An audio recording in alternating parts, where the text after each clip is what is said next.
Hi everyone, कैसे हो आप सब। उम्मीद करता हूँ ठीक ठाक होंगे, बड़े चंगे होंगे। तो आज की इस वीडियो में एक्सप्लेन करने वाला हूँ तेरी बातों में ऐसा उलझा दिया मूवी को। तो बेसिकली ये मूवी शाहिद कपूर की एक बहुत ही मोटिवेटेड मूवी है।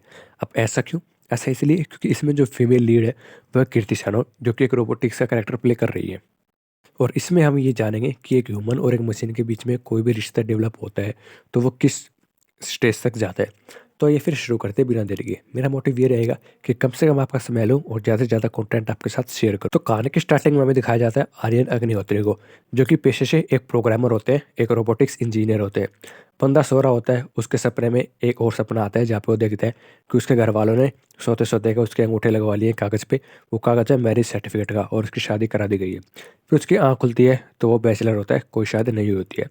इसके पीछे की थीम ये होती है कि वो बंदे को कोई लड़की पसंद आती नहीं है और वो शादी करना चाहता नहीं है। और इसके जो घर वाले उसको फोर्स करते हैं कि तुम शादी कर लो, हमें बहू चाहिए। और इसी के चक्कर में इसका बड़ा भाई, उसकी भी शादी नहीं हो रही है। ऑलरेडी उसको एक बीवी छोड़ के जा चुकी है। तो अब भाई ये बंदा अब सुबह अपने ऑफिस जाता है, शाम को आता है। जैसे कि मैंने बताया पेशे से एक प्रोग्रामर होता है, एक रोबोटिक्स इंजीनियर होता है। तो ये रोबोट बनाता है। अब अपने ऑफिस में होता है, वहाँ पे उसके एक कॉल आती है इसकी मैम की। इसकी मैम का नाम उर्मिला, जो कि रिलेशन में इसकी मौसी होती है। अब इसकी मौसी का फ़ोन आता है तो इनकी कुछ डिबेट होती है एक प्रोजेक्ट को लेके। और उसके बाद वो अपने इस भतीजे को बुलाती है अपने पास, यानी कि अमेरिका में, क्योंकि वो अमेरिका में सेटल होती है। उसका भी अच्छा खासा बिजनेस होता है रोबोटिक्स का, मशीन्स का। तो ऑफ कोर्स अब आर्यन वहाँ पे जाता है और वहाँ पे जाने के बाद अपनी मासी से मिलता है और उसकी मासी कहती है I am sorry to say that कि मुझे यहाँ से बाहर जाना होगा किसी काम के चलते। तुम घर पे रहना, मैंने सिफ्रा को बोल दिया है, वो तुम्हारे मनपसंद का खाना बना देगी और जो भी तुम्हें चाहिए वो प्रोवाइड करा देगी एज ए हॉस्पिटैलिटी के लिए। सो भाई बंदा ठीक है, मान जाता है। और उसके बाद घर जाता है तो सिफ्रा से मिलता है। सिफ्रा यानी कि कीर्ति शानोन, जो कि एक मशीन होती है, एक रोबोट होती है। बट ये बात हमको पता है लेकिन आर्यन को नहीं पता होती है। अब आर्यन उससे मिलता है, दोनों के बीच में बॉन्डिंग बढ़ती है। वो जो रोबोटिक जो मशीन होती है सिफ्रा, उसके अंदर ही प्रोग्राम फिट होता है भाई ऑलरेडी कि आर्यन को क्या पसंद है क्या नहीं पसंद है।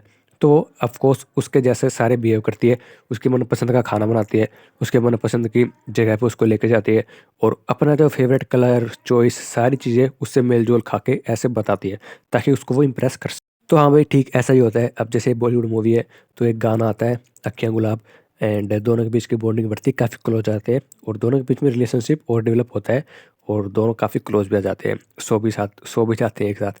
तो नेक्स्ट डे जब वो उठता है और नेक्स्ट डे उठने के बाद उसकी मौसी वापस आती है अपने काम से, तो वो देखती है कि सिफ्रा का है। तो वो पाते हैं कि सिफ्रा शायद कपूर यानी कि आर्यन के कमरे में होती है। हाँ, फिर वो समझ जाते हैं कि इन दोनों के बीच कुछ ना कुछ हुआ है। फिर आर्यन समझाता है कि देखो हम दोनों एडल्ट हैं और दोनों के बीच में एक मिसअंडरस्टैंडिंग हो गई और ये सब हो गया, इससे ज़्यादा मैं कुछ नहीं चाहता हूँ। बट बाद में उसको पता चलता है कि सिफ्रा उठते नहीं है उसको उठाने के बाद भी। तो उसकी मासी जो होती है एक चार्जर पॉइंट लेके आती है और चार्जर उसके हाथ में लगाती है और कहती है इसकी बैटरी लो है इसलिए उठ नहीं रही है। फिर शायद कपूर शौक हो जाता है, आर्यन एकदम शौक हो जाता है ये देख के कि उसने एक मशीन के साथ ये सब कुछ किया है, वो एक रोबोट है। ये सुनने के बाद उसको शौक लगता है और उसका भाई ऑफकोर्स भाई ऐसी चीज़ पता चलती है, किसी के अंदर किसी के लिए फीलिंग आती है और जिसके लिए फीलिंग आती है पता चले कि वो एक रोबोट है तो दिल तो टूटता है। उसके बाद वो अपनी मासी से कहता है कि आपने ठीक नहीं किया है और मैं आपसे इस बात से बहुत नाराज़ हूँ। बट इन डिबेट्स के चलते उसकी माँ से उसको मना लेती है। लेकिन वो कहता है कि अभी भी ये पता चलने के बाद भी कि ये मशीन है, मेरे अंदर के लिए इसकी जो फीलिंग्स है वो जा नहीं रही है बल्कि और भी बढ़ रही है और इनसे पीछा छुड़ाने के लिए मैं यहाँ से जाना चाहता हूँ। फिर वो अपना बैग उठा के वहाँ से चला जाता है, अपने घर इंडिया वापस आ जाता है। बट अब इंडिया आने के बाद भी भाई वो अपने काम में अपना मन नहीं लगा पाता। उसका जो दिल होता है, उसकी जो माइंड होता है, वो सब कुछ सिफ्रा के पीछे होता है। पता है कि वो मशीन है फिर भी वो उससे लव करने लग जाता है और उसके साथ शादी मनाने के सपने देखने लगता है। फिर उसके मासी का फ़ोन आता है तो अपने मासी से नॉर्मल बात करता है कि मैं सिफ्रा को भूल चुका हूँ और ज़िंदगी में आगे बढ़ चुका हूँ। अब आर्यन का एक दोस्त होता है उसका ऑफिस कलीग, वो उसको बता देता है कि उसको एक लड़की पसंद है और वो एक रोबोट है। ये सुनने के बाद उसको विश्वास नहीं होता लेकिन वो हंसने लगता है। अब उसके घर वाले उससे कहते हैं कि हमने तुम्हारे लिए एक लड़की देखी है, लड़की काफ़ी अच्छी है, उससे शादी कर लो। अब वो शादी के लिए हाँ भी कर लेता है। बट उसके अंदर अभी वही सिफरा है, तो वो घर से भागने का प्लान बनाता है। जब वो घर से भाग रहा होता है, छत से कूद रहा होता है, तो उसके दादू उसे देख लेते हैं, दादू जिनका करेक्टर धर्मेंद्र प्ले कर रहे हैं। अब उसके दादू कहते हैं ठीक है तुम जाओ, मैं यहाँ पे सब कुछ संभाल लूँगा। अब वो वहाँ से भाग जाता है और कॉल करके अपनी मासी से कहता है याद है आपने मुझे वहाँ पे बुलाया था टेस्टिंग के लिए कि वो रोबोट ठीक है या नहीं है ह्यूमन बीइंग के लिए। लेकिन आपको अगर ये टेस्टिंग करनी है तो इंडिया में करनी चाहिए, क्योंकि आपको वो मशीन वो रोबोट इंडिया में लॉन्च करना है। तो इंडिया के कल्चर के हिसाब से वो यहाँ पे सेटलमेंट कर पाती है नहीं कर पाती है, ये चेक करने के लिए आपको वो इंडिया भेजनी होगी। और इसके लिए मैं तैयार हूँ। तो उसकी मासी को ये आइडिया पसंद आता है, वो उसको इंडिया भिजवा देती है। अब इंडिया आने के बाद शाहिद कपूर यानी कि आर्यन जो घर से भाग के आया था, अपने घर वालों को फ़ोन करता है और कहता है मुझे एक लड़की पसंद है और मैं इससे शादी करना चाहता हूँ। लड़की का नाम सिफरा है। अब उनके बेटे को एक लड़की पसंद है तो वो बहुत खुश हो जाते हैं कि फाइनली इसकी शादी होगी। वो शादी के लिए हाँ भी कर देते हैं और वो सिफरा को लेके अपने घर पे लेकर जाता है, घर वालों से मिलवाता है। तो हाँ, कुछ कॉमेडी सीन्स वहाँ पे होते हैं और चीज़ें आगे बढ़ती रहती हैं। अब वो एकदम सीरियस होता है कि वो इस सिफरा से शादी करने वाला है। बट उसकी माँ को ये चीज़ पता लगती है कि वो शादी करने वाला है एक मशीन से, तो उसको कॉल करती है और उसको समझाती है, उसको थोड़ा डाँटती भी है कि तुम ऐसा क्यों कर रहे हो? अपनी ज़िंदगी क्यों ख़राब कर रहे हो? फिर आर्यन कहता है कि अब कुछ नहीं हो सकता मासी, अब बात आगे बढ़ चुकी है। अब इसके बाद उसकी मासी सीधा लैंड हो जाती है इंडिया में और वहाँ पे आने पर देखती है कि शादी की तैयारियाँ चल रही है। तो वो जाके मिलती है आर्यन से और कहती है कि मैं अभी सच्चाई बता दूंगी सारे घर वालों को कि ये कोई लड़के नहीं बल्कि एक मशीन है, रोबोट है। तब आर्यन को समझाता है कि याद है मैंने आपको कहा था कि हमारी ज़िंदगी में कोई ना कोई ऐसा होता है जिसके जाने के बाद हमारी ज़िंदगी बेकार हो जाती है, जीने का कोई मकसद नहीं होता। और मेरी ज़िंदगी में वो पर्सन है सिफरा। तो अगर सिफरा चलेगी तो मैं एकदम मर जाऊंगा मासी। ये चीज़ सुनने के बाद, इतना इमोशनल होने के बाद उसकी मासी भी मान जाती है। बट जिस दिन शादी का दिन होता है उस दिन वो देखता है कि सिफरा जो चार्जिंग पॉइंट होता है उसको लगाती है अपने हैंड में और चार्ज हो रही होती है। तभी जो होता है भाई, लाइट एकदम चली जाती है, फिर आती है, फिर चली जाती है।